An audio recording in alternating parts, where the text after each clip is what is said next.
Olá!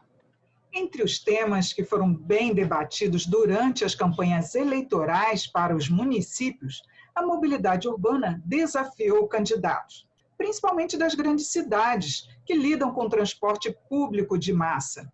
Neste ano de pandemia, uma das cobranças foi uma alternativa ao transporte para evitar as aglomerações.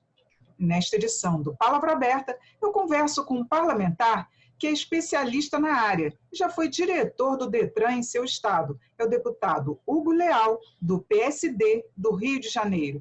Bem-vindo, deputado Hugo Leal. Muito obrigado. Eu agradeço mais uma vez a oportunidade e parabenizo a Rádio Câmara por essa matéria tão relevante a todos os municípios do Brasil.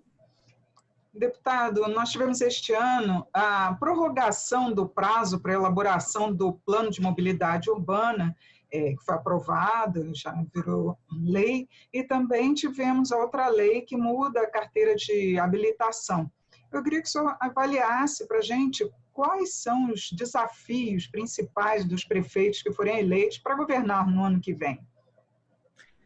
Olha, na realidade, o maior desafio, eu digo que o prefeito, ao assumir o mandato, né, em janeiro, seja quem for o eleito, ele tem vários desafios na área de educação, na área de saúde, mas na área de mobilidade talvez seja um dos maiores desafios, porque a mobilidade envolve a população toda, né? Assim, guardadas as devidas proporções à saúde, a mobilidade também, né? Porque isso influencia na vida de todas as pessoas, de todas as classes sociais. E nós vamos ter uma questão que já inaugura o debate, por exemplo, do reajuste das tarifas, que normalmente é em janeiro, reajuste das tarifas dos vários modais, né? Tem reajustes que são com um partilhamento entre Estado e os municípios, principalmente nas capitais, e tem reajustes que são exclusivamente dos municípios. Então, veja que um dos principais desafios dos novos governantes vão ser, advindo, inclusive, dessa questão da pandemia, né, abrir esses números, dar transparência, dar objetividade, né, na avaliação desses números, porque o que aconteceu com a pandemia, né, a redução da circulação de pessoas, afeta também o caixa das empresas concessionárias, né, das empresas que prestam esse tipo de serviço. Então, tem que estar muito atento, né, primeiro, para não prometer o que não vai conseguir realizar, e o segundo é dar maior transparência total na questão dos números, dos custos, tanto do sistema quanto na sua operação. Eu acho que esse é o principal foco e é o maior desafio que o governante municipal vai enfrentar logo no seu início. Depois, sim, desculpa. Não, ia completar com o senhor também sobre esse plano de mobilidade urbana que foi adiado já algumas vezes, e se isso daí não facilitaria para os novos governantes? Olha, o plano, né, de mobilidade, assim, por exemplo, como o plano de resíduos sólidos, eles são legislações federais que estabeleceram aos municípios a criação desse marco regulatório, tanto para a questão da mobilidade, quanto para a questão, por exemplo, dos resíduos sólidos. Eu estou trazendo a questão dos resíduos sólidos só para nós associarmos, que são políticas públicas macros, que têm, né, a definição em caráter nacional, de política pública, ou seja, de legislação nacional, mas são aplicados definitivamente nos municípios. Sim. E os municípios têm uma dificuldade enorme, porque esse plano, na realidade, quando você discute o plano de mobilidade, você não pode acabar com o que você tem, né? Você zerar, vamos parar aqui, vamos começar tudo de novo, você vai ter que fazer dentro das condições. Agora, repito, a palavra de toque, a pedra de toque nesse momento é a transparência, é o diálogo com a população e o entender para a correção desse plano, né?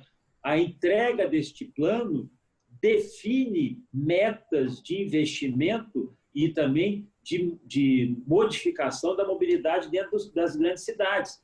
Então, que tipo de investimento nós estamos fazendo? Porque a lógica é nós acharmos que, quando fala de mobilidade, nós pensamos no primeiro aspecto, que é o ônibus. Não, nós temos ônibus, nós temos transporte sobre trilhos, metrôs, trens, nós temos aqui o caso do Rio de Janeiro, barcas, né, que fazem a travessia, e nós temos também a questão da mobilidade através das pessoas, do pedestre, né, as pessoas que vão andando, e os ciclistas também. Né? Eu tenho alguns projetos de lei que fazem esse incentivo, ainda mais no momento de pandemia, a pessoa se locomover de bicicleta, né, os ciclistas têm tido um papel cada vez mais e fundamental nisso também. Então, o plano de mobilidade urbana tem que pensar dentro dessa conjuntura macro. Macro, que eu falo, colaborar com a mobilidade, tirar o máximo possível, ofertar um transporte público de qualidade, né, com um preço que possa ser sustentável, mas poder, e essa qualidade, fazer com que quem hoje não se utiliza do transporte público poder utilizar. Não da forma que está acontecendo aqui, às vezes, no Rio. Os transportes, por exemplo, o BRT, que houve um investimento altíssimo, hoje concentrado, né, na mão de algumas pessoas, causa um transtorno, porque hiperlotado, as pessoas que poderiam utilizá-lo como alternativa, não se utilizam. Diferente, por exemplo, do metrô. O metrô tem também uma excelente qualidade de transporte e tem que ser utilizado por toda a população. Acho que aí é uma questão educacional. Mas o plano de mobilidade de cada município tem que prever essa lógica.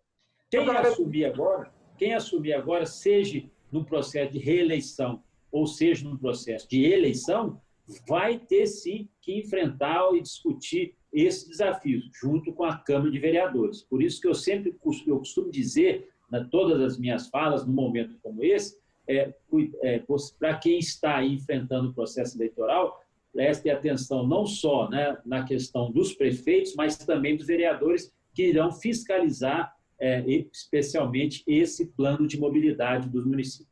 Deputado, o senhor lembrou bem que são vários os modais, principalmente nas grandes cidades, mas a integração ainda é muito deficiente. As pessoas que pegam ônibus não têm uma integração com o metrô ou mesmo o BRT com as outras, e também os ciclistas, que poderiam ter uma certa integração. Que alternativa teria? Realmente esses planos estão pensando melhor nessa integração dos modais? Sim, nós temos que lembrar que isto é um sistema, né? Eu quero fazer uma comparação aqui, claro que guardadas as proporções. Nós temos aqui o próprio organismo, nosso organismo tem um sistema nervoso, sistema sanguíneo, vários sistemas que funcionam como sistema, eles são integrados. O sistema de transporte, se não houver integração, ele não é um sistema, ele é simplesmente um serviço. Serviço isolado, este é a maior dificuldade a ser superado. Se não houver integração, não há sistema de transporte, e sim uma oferta de serviço que não é, às vezes, do ponto de vista unitário, a resolutividade do problema.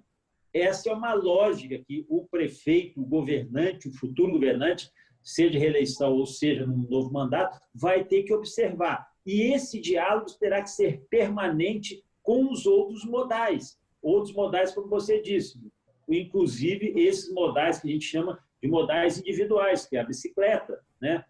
Um outro fato que é realidade nos grandes centros, que é a motocicleta, como esses outros modais influenciam e como eles entram no sistema, na adequação do sistema.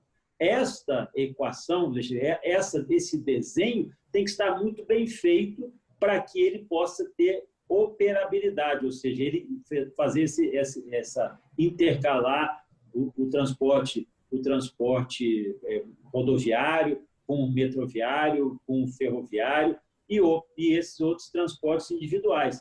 Por isso que também o transporte de passageiros, individual de passageiros, o serviço de táxi e esses aplicativos também, eles precisam estar bem regulamentados para que eles possam também fazer parte desse sistema de mobilidade. Veja que não é uma decisão simples e também não é um assunto simples. Se não envolver esses outros atores, repito, você vai tentar oferecer só serviço. E o serviço para um grande centro, ou até mesmo médio, pequeno centro, não será a solução. Deputado, nesses planos de mobilidade, tinha a possibilidade de participação das pessoas nas decisões sobre o plano. Isso é viável? Teria essa possibilidade dos novos dirigentes realmente incluírem a população de alguma forma para decidir sobre esses modais? Olha, esta é a regra básica. Você tem que perguntar para quem usa. Não adianta, né, o empresário, mais esforço que tem, os técnicos extremamente preparados, alguns que estão na estrutura política, se não usam transporte público, como é que você vai saber se ele está bom, se a qualidade é boa, se aquele... Eu entendo que a engenharia de trânsito, a engenharia de tráfego, ela é importante, as equações financeiras são vitais. Agora, sem ouvir a população, você não terá um retrato da realidade.